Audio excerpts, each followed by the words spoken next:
All right, thanks everybody for joining us for our post-game press conference following Long Beach State's 81-78 win over Pepperdine. We'll start with an opening statement from head coach Chris Acker, then open up for questions.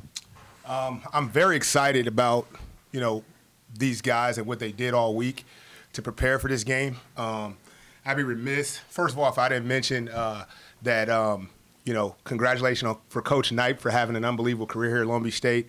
He had a lot to do with the win tonight, had a lot of in-depth conversations with him at our Christmas party, and he shed some light on a few things and gave us some perspective, and we took those things as a staff into practice, and these guys did a tremendous job in practice all week, just executing the scenarios and the situations that have beat us in the past. So I'm really excited for these guys, and they get to feel this in our gym, and I'm super thankful for our fans that came out and showed up and were loud and cheering and getting on the refs a little bit. So I'm excited about where we're headed. All right, we'll open up for questions. Hi, Nina with the 562. You guys were kind of back and forth the whole game, but really pulled ahead, got your first lead in the second half. Can you kind of tell me what was said at halftime or what changed in that second half to really drive that momentum? We just felt like, as a coaching staff, you have some games where you're not playing well, and you get in there and you got a lot of energy and you're upset with how we're playing. We were more so understanding that our guys haven't played in about 6 days, and they were a little out of rhythm. And you could tell throughout the course of the game that we made some mistakes, but we knew that, if we came out in the second half and we just stayed the course, we were going to be able to come out there and show up and, do what we did tonight. So I'm just excited that our guys, stayed even keeled, which shows a lot of experience on their part. They never got rattled or upset. They just stayed the course and stayed in it together. What do you like so far out of your freshman over here, Gavin? He's setting a lot of records for freshmen, doing a lot of great things, even across the nation for a freshman. What's not to like? I mean, you put the ball in the dude's hand and he makes plays. And so, when we're at our best, these two guys are making plays, and for Gavin to do what he's doing as a freshman is tremendous. I want the entire city of Long Beach to surround him and love on him and let him know how much we appreciate what he's doing here for our program, because he's a special young man first and foremost, and a tremendous talent. And he said it. I mean, Pepperdine was one of the schools that recruited him, so tonight was a little personal for him. And so he came out tonight and really showed up in the second half, so that was exciting to watch him do that. So, Coach, obviously there's been some games down the stretch that haven't been able to be closed out. That one at San Jose State where it went to overtime, 9-0 run, sending it in there. What did you see? 17 lead changes throughout this game, and throughout the second half, it was back and forth, but you guys never let off the gas and were able to pull through at the end. Yeah, I mean, the reality of it is that, like I told the guys at the end of the game, we didn't spend a lot of time this week really playing a lot of, even scored scenario situations. We either had the lead, one team had the lead, and they had to come back, and the other team had to maintain the lead. So at the end of the day, the message was about staying the course no matter what and figuring out how to win the competition. And, at the end of the day, Pepperdine, they got good players, and Phipps was a monster tonight. And he kept them, in the game, the entire game, and then 23 came in and made a couple huge shots. And so they have some really good players and some dynamic pieces that make it hard for you. So, our guys, great job staying the course. And I think the most exciting thing was we had a different lineup that ended the game, and Shaq's block at the end of the game. And we've been challenging him to really do a good job and play defense so he can stay out on the floor longer, because we know what he can do offensively. So I hope that was something that really excites him about playing here and playing for something big, bigger than himself. And I think he did that tonight. That was unbelievable on his part. And then there's been some games throughout this season that the other teams have shot a lot more free throws than you guys have. But tonight, against a team that's top 20 in the nation in free throw shooting, only limited them to 10 shots from the free throw line all night. What were some of the goals going in that regard, and what do you think was done better in order to limit them from not shooting too many free throws? Well, I think the biggest thing is our guys. These guys understand, where we are and where we're trending towards. And if you looked at us early in the year, we were fouling way too much. And our foul discipline has gotten better because these guys are starting to understand positioning a lot more. and how to guard a guy one-on-one without fouling. And so it's just really credit to these guys. These guys are doing it. We're barking out orders and instructions, and these guys are, listening, and they're trying to take it all in, and there's a lot of information coming their way. But again, when you're in the bonus with 3 minutes to play in that game or 4 minutes, whatever it is, for us to guard without fouling down the stretch of that game says a lot about the toughness. And to me, that's what defines toughness, is your ability to do things like that, not foul. Not blow assignment. So we're close, and we're just going to keep getting better. Question for Petar and Gavin. Just your reaction to Shaq's block. You guys do so much work on the offensive end. What was it like seeing that defensive play be made to seal the game? It was really amazing. Especially, it was probably my fault and why he split us, and then to see someone just save us really defensively, and especially at that time of the game. I mean, he really saved the game for us, and it was a huge play. Honestly, I just thank God that he was there. I can say nothing else than that.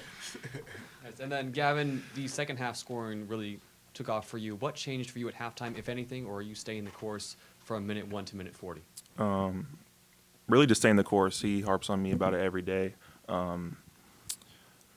If the position is for me to score, that's what I do. Then that's just what we needed today, and I just kept going. Coach, you got 27 points from your bench tonight. What do you think led to their success? Just, again, the scenarios in practice every day. It's good competition in practice. And, like I say to these guys all the time, like, we have a lot of parity on our roster. So it should be competitive every single day in practice, and it has been all week. And guys that made plays tonight and scored the ball tonight, they were making those plays in practice. And I think a lot of the pivots and the adjustments we've made as a staff with how we run our practices allows for our guys to play a little bit more and see where they're actually, what they're actually capable of doing. So, I credit the staff for putting them in position to do that, but these guys, again, just having the confidence and knowing that they're really good players. At the end of the day, players got to make plays, and they made plays all night. And then you guys forced, I think it was 15 turnovers from Pepperdine. What led to that on defense, like that success on defense? Just our principles. A lot of times, the way we defend, it forces you to play a lot more one-on-one, and they run a lot of flex offense, which is a lot of cross screen, down screen, cross screen, down screen. So it's hard and it's methodical, and it can really drive you mad when you're out there on the floor because you're guarding the same thing for 25 seconds, right? And so, we spend a lot of time this really working on our discipline. And one of the things we say is that, whatever you're running, we want to be able to guard it for 30 seconds if we have to without making a mistake. That's not gambling. The game will tell you what you need to do. And so if you need to gamble and make a play because the ball is there, to make that play. But at the end of the day, stay detail-oriented, and that's what these guys did. They were able to rake in gaps and make plays and get deflection and be really handsy, and it led to a lot of baskets. I'm not sure what we scored as far as after we got steals and what that looked like, but I'm sure it was much better than it's been in the last couple games. For Patera Gavin, Coach has talked a lot about how you guys worked on scenarios a lot during the last week. Just how did you feel that impact the game as players tonight? I think it helped a lot. In each of the timeouts, we kept saying the certain scenarios we were in. When it was like 9 minutes left, it was like 8-minute game. And he said it 60-60, and we keep working on these scenarios, and it's really just translating really, really well. I don't even have to say nothing else. Like, we just practice on it. Like, at 8 minutes mark, I was like, the score was 60-60, and on the bench I just said it's 60-60. We was doing exactly the same scenario. We had 8 minutes, 60-60, and we was playing like that at practice. So honestly, just putting us more in practice to work in our mentality, just working into being into the situation instead of just playing 5-on-5, 0-0. We started making scenarios which help us get more ready for this game. I would say. Yeah, the game ready. Yep. Yeah. And one thing I'll say to that, I know you didn't ask me the question, but I want to say this about these guys, our team, is that it started off this year where we were really struggling to get in games, and then we would get down 11 and we were always fighting back. And then we got to San Jose State and we had the lead, and we didn't know how to maintain and sustain a lead because we hadn't been in those situations. So it's really a credit to these guys again for, getting better. And when you talk about staying process oriented, like that explains it. Like they got better and put us in position as a coaching staff to say, okay, they know how to now have a lead. Now how do we sustain that lead once we have it? And how do we finish and close out games? So it's just the evolution of our team this year. We're steadily getting better. Question for the whole table. So you guys have had a few single-digit losses this season, coming off 3 in a row. How do you guys change that trend and turn those games into wins like you did tonight?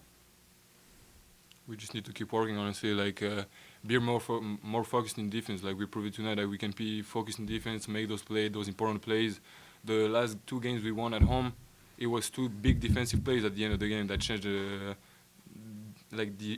end of the game, I would say. Yeah. And like Zay had that steal against San Diego, Shaq had that block at the end of the game. It's just like we need to be more focused on defense in the end of the games. We're working on it, and I think that we are being more poised in the end of the games now. I think it's just the in-game scenarios and practice. I mean, if you're really in that scenario and you're going into teammates and you really want to win, like it just translates right to the game. So if we keep doing that, I think we'll keep trending in the right direction. I'm going to say this. Let's not make as many mistakes down the stretch of the game so we're not in one possession games. That'd be really nice. So that's what we're really working towards is like not making so many mistakes and having these breakdowns throughout the course of the game where I think at this point we know better. And then, you know, these 1 or 2 possession games, we can win by 8, 9, 10, 11 points. And again, that's the next phase of where we have to get to as a team. And so these guys are staying in, the coaches are all in, and we're motivated and energized to get up to Iowa State, compete, get back, play Lincoln, and then start a conference run. That's what we're trying to get towards. Question for either of you. You guys both top scorers for the Beach, but also played the most minutes. Can you guys kind of tell me what helped you maintain that energy and the momentum through the game and kind of finish it out? Just wanting to win. Like, we want to win as much as everybody on the team. We want to win as much as anybody on the staff, as anybody in Long Beach. So just wanting to win is what made us stay in the game for me. Like, give all my energy because I want to win. This game, as he said, was a little personal, so I had a extra little fire in me to really, really want to win this game no matter what. No matter if I'm not playing or I'm playing the whole game, it doesn't matter to me. I just really, really wanted to win. Yeah. And then you said you had the 6 days off, but you guys had lost the last 3 games. Can you kind of tell me about how you're taking this win forward, especially Sunday? You guys have another game coming up. No, I mean, it's one day at a time. It'll be these guys enjoying tonight. Wins are really, really hard to get in college basketball. It is. These guys know. I mean, it's hard to get a win. All of these teams are good. All of these players are good. Everybody's new. Everybody's figuring out their team. Guys are running off, hitting crazy shots every single night against us, and we're just, as a coaching staff, up in arms, like, how are these guys making these shots?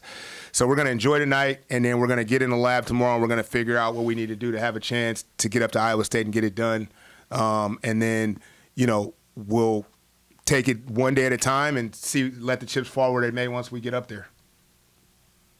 All right. Thank you, gentlemen. All right.